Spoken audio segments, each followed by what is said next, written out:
ଶୀତ ଦିନ ସ୍ପେଶାଲ ଜଳଖିଆ ରେସିପିଟି ଆଜି ଆପଣମାନଙ୍କୁ ସେୟାର କରିବା। ବଢ଼ୁଥିବା ଥଣ୍ଡାରେ ଯଦି କିଛି ଗରମ ଗରମ ଖାଇବାକୁ ମିଳିଯାଏ, ବାହାରୁ ପୁରା କ୍ରିପ୍ସ, ଭିତରେ ପୁଣି ଆଳୁର ଷ୍ଟଫିଂ, ତ ଦେଖିବେ ତା'ର ମଜା କିଛି ଅଲଗା ଥାଏ। ଚାହା ସହିତ ହଉ କି ଏମିତିରେ ଚଟଣି ସହିତ ହଉ କି ଏମିତିରେ ଗରମ ଗରମ ଯଦି ଛାଣି ଛାଣି ଖାଇବେ, ତାହେଲେ ଦେଖିବେ ତା'ର ସ୍ୱାଦ କିଛି ଅଲଗା। ନୂଆ ସ୍ୱାଦରେ ନୂଆ ଟେଷ୍ଟରେ ଆପଣମାନେ ଘରେ ପୁରା ବେସିକ୍ ସାମଗ୍ରୀରେ ବନେଇକି ରେଡ଼ି କରିପାରିବେ। ଠେଲା ଷ୍ଟାଇଲରେ ଆଜି ଆମେ ପ୍ରସ୍ତୁତ କରିବା କଚୋଡ଼ି। ତ ଦେଖନ୍ତୁ କେତେ ବଢ଼ିଆ କ୍ରିପ୍ସି ବନିଛି। ତ ଆପଣମାନେ ଆକୁ ପ୍ରେସ୍ କରିକି ତାକୁ ଯଦି ଖଣ୍ଡ କରିବେ ତାହେଲେ ବି ଦେଖନ୍ତୁ ପୁରା ମାନେ ଖଣ୍ଡ ହେଉନି, ଏତେ ବଢ଼ିଆ ପୁରା କ୍ରିପ୍ସି କୁରକୁରେ ବନିକି ରେଡ଼ି ହେଇଛି। ତ ଆପଣମାନେ ଫୁଲ୍ ଭିଡ଼ିଓକୁ ୱାଚ୍ କରନ୍ତୁ। ଯଦି ଥରେ ବନାଉଛନ୍ତି ଦେଖିବେ ପୁରା ସପ୍ତାହ ପର୍ଯ୍ୟନ୍ତ ବନେଇବେ। ମଟର ସରିବା ଆଗରୁ ଏଇ ରେସିପିଟି ଘରେ ଟ୍ରାଏ କରନ୍ତୁ। ତ ଚାଲନ୍ତୁ ଲେଟ୍ ନ କରି ରେସିପିଟି ଆଜି ଆମେ ପ୍ରସ୍ତୁତ କରିବା। ନମସ୍କାର, ଜୟ ଜଗନ୍ନାଥ ପାଇଁ ଝିଲି କୁକିଂକୁ ଆପଣମାନଙ୍କୁ ଅନେକ ଅନେକ ସ୍ୱାଗତ। ତ ଦେଖନ୍ତୁ ଏଠି ମୁଁ 4ଟି ଆଳୁ ନେଇଛି। ଆଳୁକୁ ଏଠି ମୁଁ ସିଝେଇ ଦେଇଛି। ଆପଣମାନେ ଯେତିକି କଚୋଡ଼ି ବନେଇବାକୁ ଚାହିଁବେ ସେ ଅନୁସାରେ ଏଠି ଆଳୁ ନେବେ। ତ ଏବେ କ'ଣ କରିବେ ନା, ଆଳୁର ଚୋପାକୁ ଆମେ ବାହାର କରିଦେବା। ବାହାର କରିକି ସେମ୍ ପ୍ରୋସେସ୍ରେ 4ଟା ଯାକ ଆଳୁର ଚୋପାକୁ ବାହାର କରି ଆମେ ପୁଣି ଥରେ ସେ ବାଉଲ୍ରେ ହିଁ ରଖିଦେବା। ତାପରେ ଆମେ ଏବେ ଚାଲନ୍ତୁ ସେଥିରେ ଅଳ୍ପ ଟିକେ ସ୍ୱାଦ ଅନୁସାରେ ଦେଇଦେବା ଲୁଣ। ପୁଣି ଥରେ ଆଳୁ ମେସର ସାହାଯ୍ୟରେ ଟିକେ ପ୍ରେସ୍ କରି ଆକୁ ମିକ୍ସ କରିଦେବା। ଆପଣମାନେ ଚାହିଁଲେ ହାତରେ ବି ଆଳୁକୁ ଚକୁଡ଼ି ପାରିବେ। ଯେହେତୁ ଗରମ ଅଛି ତ ମୁଁ ଏଠି ଆଳୁ ମେସରର ହେଲ୍ପରେ ମୁଁ ତାକୁ ଚକୁଡ଼ିଛି। ତ ଏଭଳି ପ୍ରୋସେସ୍ରେ ଟିକେ ଥଣ୍ଡା ହେଇସାରିବା ପରେ ପୁଣି ଥରେ ହାତରେ ଟିକେ ଏଇଭଳି ମିକ୍ସ କରିଦେବେ। ଯେହେତୁ ଆମେ ସେଥିରେ ଲୁଣ ଆଡ଼୍ କଲେ ତ ସେଇଥିପାଇଁ ହାତରେ ଟିକେ ମିକ୍ସ କରିଦେବେ। ତାକୁ ଆମେ ଚାଲନ୍ତୁ ଏବେ ସାଇଡ଼୍ରେ ରଖିଦେବା। ଏବେ ଆମର ଆଗ ପ୍ରଣାଳୀ ଆମେ ପ୍ରସ୍ତୁତ କରିବା। ପ୍ରଥମେ ଗୋଟେ ବାଉଲ୍ ନେବା। ସେଇ ବାଉଲ୍ରେ ଏଠି ହାଫ୍ କପ୍ ଆମେ ଆଡ଼୍ କରିବା ଅଟା, ହାଫ୍ କପ୍ ଆଡ଼୍ କରିବା ଆମେ ମଇଦା।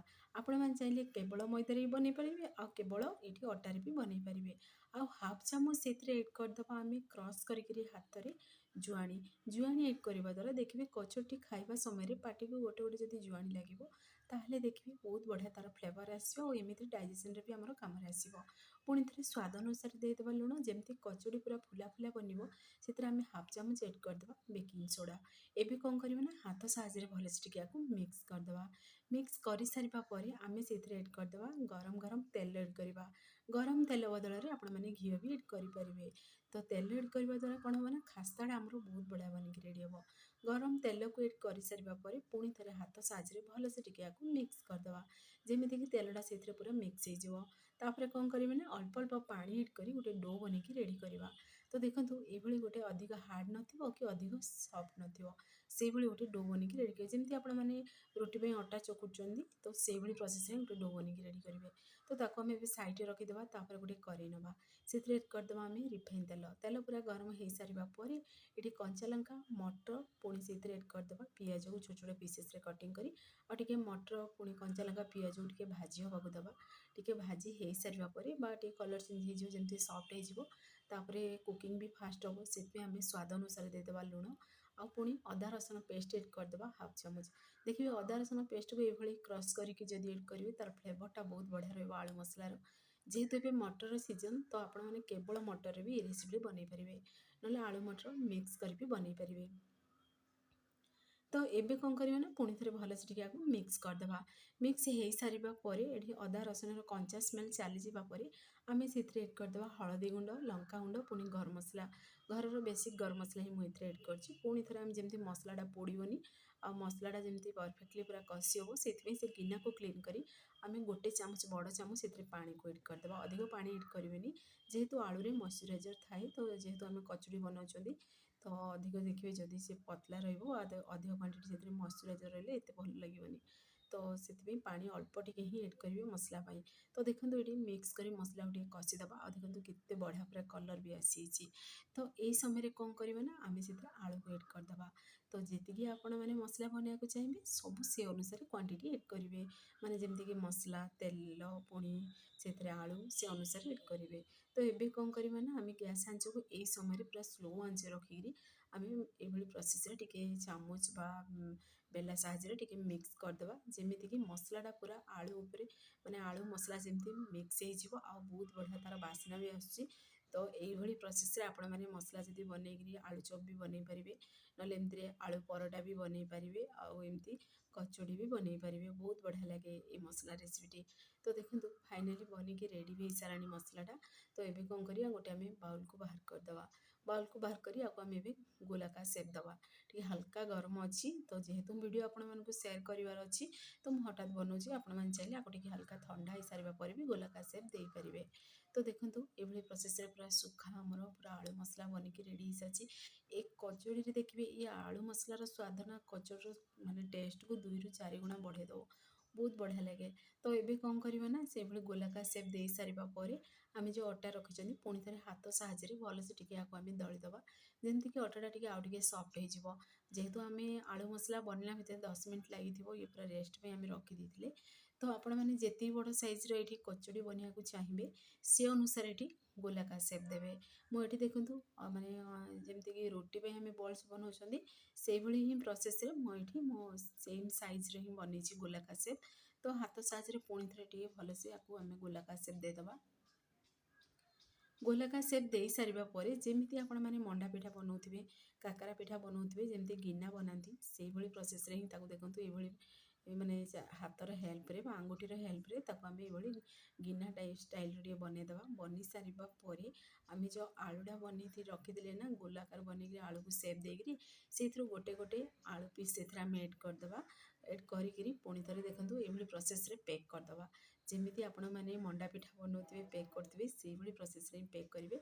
आ देखो ये पूरा ताको माने सेप दे सारापर एक्सट्रा जदि आउ अटा बलुची ताहले ताको बाहर करेंगे आपण मैंने। तो ये कंटिन्यू टे गोलाकार सेप पुणी थे हाथ साहाଯ୍य मिक्स करदबा तापर काकरा भली ही सेप दबा जेहेतु कचोरीटा फुलिब तो मुझे आपको काकरा भली ही सेप रखी। तो सब आपण मैंने जानते कचोड़ी पूरा ये गोलाकार सेप ही दि जाए आ देखो हाथ साहाଯ୍य ये टिके ताको मैंने प्रेस करदे आउ परफेक्टली पूरा देखिए फुलिब भी बहुत बढ़िया लगे खाया। तो पुणी थे सेम प्रोसेस आम सबूतक आम कचोड़ी सेप देदबा देकरी आम गोटे प्लेट रखीदे। तो देखो आ गोटे भी बनिकी रेडी कर सारे। तो सेम प्रोसेस रे सबूतक बनिकी भी रेडी करदे। फ्रेंड्स आपण मैंने फुल वीडियो को वाच करके बनातु देखिए परफेक्ट बनिकी रेडी हो बहुत बढ़िया लगे। आगे देखिए बरा सिंगड़ा पुणी आलू चप भी फिका लगे बहुत बढ़िया लगे रेसिपीटी। तो आपण मैंने आपको निहाती ट्राए करूँ। तो सेम प्रोसेस रे सबूतक बनईकरी आम गोटे प्लेट रखीदबा। तो देखूँ ये मु सबूतक सेम प्रोसेस रे मु बने भी देली तो बनी भी रेडी भी हो सारा। तो चलतु आपको आम साइड रखी आम आग प्रणाली प्रस्तुत करवा। तो देखो ये गोटे करी मुझे तेल नहीं आ गोटे छोट बल्स से एड कर देखिपे से देखिए गोटे छोट अटार माने बल्स एड करेंगे से पूरा बबल्स आसो तो जानदेवे जे ये परफेक्टली तेलटी गरम अच्छी। तो यही रेसिपी जमी आपण मैंने सिंगड़ा बा समोसा बनई पूरा स्लो आंचरे बने एक कचोड़ी भी स्लो आंचरे जिते बनइबे ना सेते बढ़िया पूरा क्रिप्सी बनिबो आ टेस्टी भी बनिबो। तो देखो स्लो आंचरे जमती कि तेल अधिका गरम नथिबो एमती एड करू करू जमती छोट छोट पूरा बबल्स आसुथबो से भली प्रोसेस रे पूरा ताको सिझिबाकू देबे। तो फास्ट लास्ट पर्यंत देखिए स्लो आंचरे ही बनइबे नहले देखिए कचोरीटा कौन हम ना जेहेतु आम अटा मैदा मिक्स करी मुझे बनई अटारे बनातु कि मैदारे बनातु। तो देखिए जेहेतु आम अटाटा को दलिकी बनाऊँ तो कंचा रही ना तो खाइबा एत भल लगे माने बाहर ही क्रिप्सी हो देखिए भितर अटाटा पूरा सीझी न। तो से टे ध्यान देवे स्लो आंचरे ही बनइबे जमती आपण मैंने सिंगड़ा बनाऊँ से भली प्रोसेस रे बनिकी रेडी हुए। तो देखो आपण मानक छाणिकी भी देखा टोटाली ऑयली लगुनि माने तेल रे छाणी सारापर बिल्कुल भी हाथ भी लगुन ऑयली। तो माने जमती लगे थे ऑयली ऑयली लगे तो से भली बिल्कुल भी तेल नथिला। तो देखो पूरा पूरी ड्राए देखा। तो ये प्रोसेस आप ट्राए करूँ देखिए घर भी समस्ते पसंद करेंगे आपको आपण मैंने चटनी सहित भी खाईपारे एमती भी खाईपारे ना देखिए कंचा लंका जब भाजिक भी खाइबे ताहले भी बहुत बढ़िया लगे रेसिपीटी। तो गोटे स्टेप बनी सारा पुणी थे आम सेम प्रोसेस रे आउ गोटे स्टेप भी बनिकी रेडी करदबा। तो देखो सबूतक सेम प्रोसेस रे बनिकी रेडी हो सारे केते सुंदर भी देखा बहुत बढ़िया टेस्ट थिला। तो आपण मैंने यही तरीका घरे निहाती ट्राए करूँ। फ्रेंड्स आपण जब भिडियोटी मोर पसंद आसो सांग मानक शेयर करूँ लाइक करूँ चैनल जदि नुआ अच्छा चैनल को मोर सब्सक्राइब कर दिंतु बेल आइकन को क्लिक कर दिंतु जहाँफल मोर सब वीडियो नोटिफिकेशन प्रथमे आपण मानक पहुँचो। मुझे इजी इजी वीडियो नहीं आसबि आपण मैंने देखिए घरे निहाती ट्राए करूँ। ଆଉ ଯଦି ଫେସବୁକ୍ ପେଜ୍ ଦେଖୁଛନ୍ତି ତାହେଲେ ଫେସବୁକ୍ ପେଜ୍ ମୋର ଫଲୋ କରନ୍ତୁ। ଇନଷ୍ଟାଗ୍ରାମରେ ଦେଖୁଥିଲେ ଫଲୋ କରିବାକୁ ଜମାରୁ ଭୁଲନ୍ତୁନି। ତ ଦେଖନ୍ତୁ ଫାଇନାଲି ରେସିପିଟି ବନିକି ରେଡ଼ି ବି ହେଇସାରିଲାଣି। ଆଉ ବାହାରୁ ପୁରାପୁରି କ୍ରିପ୍ସି ଅଛି, ତ ଭିତରେ ପୁରା ଦେଖିବେ ଆଳୁର ଷ୍ଟଫିଂ। ତ ଆପଣମାନେ ଜାଣିପାରୁଥିବେ କେତେ ସ୍ୱାଦିଷ୍ଟ ବନିଥିବ ଏ ରେସିପିଟି। ଆର ମେନ୍ ଜିନିଷ ହେଲା ଆଳୁ ମସଲାଟା। ଦେଖିବେ ଆଳୁ ମସଲାଟା ଯେତେ ମାନେ ଏଇଭଳି ପ୍ରୋସେସ୍‌ରେ ଯଦି ବନେଇବେ ତାହେଲେ ଦେଖିବେ ବହୁତ ବଢ଼ିଆ ଲାଗିବ ଆଳୁ ମସଲାଟା। ତ ଆପଣମାନଙ୍କୁ ଚାଲନ୍ତୁ ମୁଁ ଖଣ୍ଡ କରି ବା କ୍ରସ୍ କରିକି ଦେଖଉଛି। ଦେଖନ୍ତୁ ଏଇଭଳି ପ୍ରୋସେସ୍‌ରେ ଆପଣମାନଙ୍କୁ କ୍ରସ୍ କରି ଦେଖଉଛି। ଏତେ କ୍ରିପ୍ସି ଅଛି ନା ମାଂସଟା ଟିକେ ଜୋର ଦେବାକୁ ପଡ଼ୁଛି। ଆଉ ଦେଖନ୍ତୁ ଗରମ ଗରମ ପୁଣି ମାନେ ସେ ଭିତରେ ଆଳୁର ଷ୍ଟଫିଂ ତ ବହୁତ ବଢ଼ିଆ ଲାଗୁଥିଲା। ଏ ତରିକାରେ ଘରେ ଟ୍ରାଏ କରନ୍ତୁ। କେମିତି ଲାଗିଲା କ'ଣ ଆପଣମାନଙ୍କର ଅନୁଭୂତି ମୋ ସହିତ ସେୟାର କରନ୍ତୁ। ଫ୍ରେଣ୍ଡସ୍ ଆପଣମାନେ ଭିଡ଼ିଓ ତ ଦେଖୁଛନ୍ତି କିନ୍ତୁ କମେଣ୍ଟ କରୁନାହାନ୍ତି। ଆପଣମାନେ କମେଣ୍ଟ କରନ୍ତୁ, ମୋତେ ବି ଖୁସି ଲାଗିବ ଆପଣମାନେ ଭିଡ଼ିଓ ଦେଖିକି କମେଣ୍ଟ କରୁଛନ୍ତି। ଆପଣମାନଙ୍କର ଗୋଟେ ଗୋଟେ କମେଣ୍ଟ ମୋର ମୋଟିଭେସନ୍‌କୁ ବଢ଼ାଇଥାଏ। ଆଉ କେଉଁ ଜିଲ୍ଲାରୁ ଦେଖୁଛନ୍ତି କମେଣ୍ଟ ବକ୍ସରେ କମେଣ୍ଟ କରନ୍ତୁ, ମୋତେ ବି ଖୁସି ଲାଗିବ ମୋ ଭିଡ଼ିଓ କେତେ ଦୂର ପର୍ଯ୍ୟନ୍ତ ପହଞ୍ଚୁଛି। ତ ଦେଖନ୍ତୁ ଏଭଳି କଚୁଡ଼ି ସହିତ କଞ୍ଚା ଲଙ୍କାର ମଜା କିଛି ଅଲଗା ଥାଏ। ତ ଆପଣମାନେ ଟ୍ରାଏ କରନ୍ତୁ। ସେ ପର୍ଯ୍ୟନ୍ତ ରହୁଛି, ପୁଣି ଏକ ନୂଆ ରେସିପି ନେଇ ଆସିବି।